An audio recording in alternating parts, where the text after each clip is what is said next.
Welcome to reWATCH. This is the show where we talk about some of my favorite movies.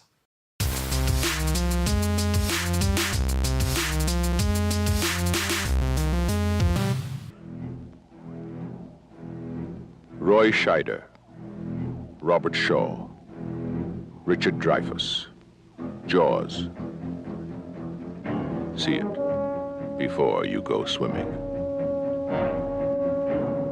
Jaws came out in 1975 and starred Roy Scheider, Robert Shaw, and Richard Dreyfuss, and it was directed by Steven Spielberg. It was the second movie to be directed by Steven Spielberg, but, the first movie for him that blew up his career and almost destroyed it. They went double their budget, triple their scheduling time. They actually spent 159 days shooting this movie, which is just completely insane. It's insane by today's standards. They were given something like $4 million to make this movie and ended up spending 14. Do you know how insane that is? That's like going from $30 million to $150 million now. They shot it on the ocean, and it was the first movie of its time, I believe, to even do something like that. Shooting on the ocean became extremely challenging, with the waves and the cameras moving up and down and trying to be able to line in a shot, and when you have boats in the background, when you need it to be wide open water to make them feel isolated. Like nowadays, you could easily just digitally put them out there in the ocean, or digitally remove anything that was in the shot. But then you couldn't. It was all on film. You had to haul all this equipment onto a boat, onto a big barge that they had sitting out there in order to get all these shots.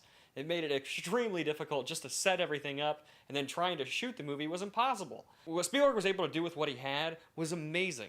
And most of the reason why he had to do it the way he did was because the shark wouldn't work. So Spielberg had to come up with other ways in order to make these shots work, which is why we got the shots with the barrels and shots where you don't get to see the shark at all because the shark didn't work. At its core, Jaws is a monster movie. It's about a 25-foot great white shark attacking beachgoers on Amity Island. But in actuality, it's so much more than that. It's a suspenseful thriller, it's a drama, it's an adventure film. When Jaws released in 1975, it was the biggest movie of its time. It's now known as the first blockbuster.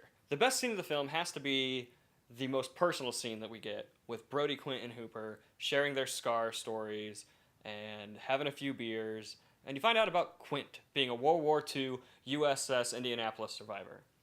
So 1,100 men went in the war. 316 men come out. The Sharks took the rest June the 29th, 1945. What this scene does for the movie is bring real depth into all three of these characters. We get to actually know them, feel them. We understand who they are, why they are the way they are. And now, when we come into the third act of the film, we actually are scared for them. This is a problem that a lot of horror movies have, a lot of thrillers have, a lot of monster movies have, is that all it is about the monster. And it's about the monster and how brutally can we kill someone. And the audience doesn't care. The audience doesn't care when the characters die.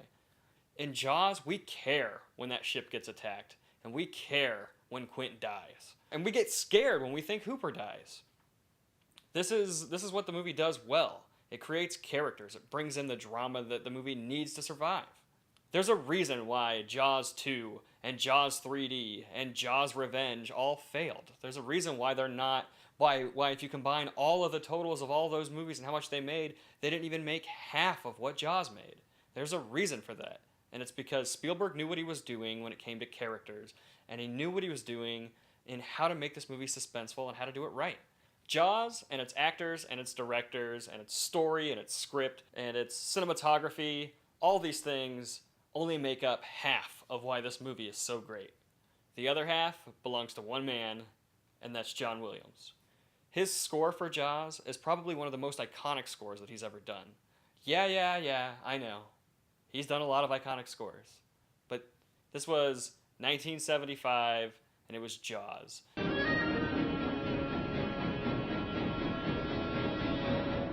When Spielberg first heard John Williams' score for Jaws, he laughed. He thought it was a joke. It wasn't until they put the score to the film that Spielberg realized what they had. For me growing up, I don't think I really appreciated Jaws as a movie. When I was little, the movie just really scared me, and I didn't really want to watch it. But now that I'm older, I've grown so much more appreciation for this movie, and I understand just how much of a cinematic masterpiece it really is.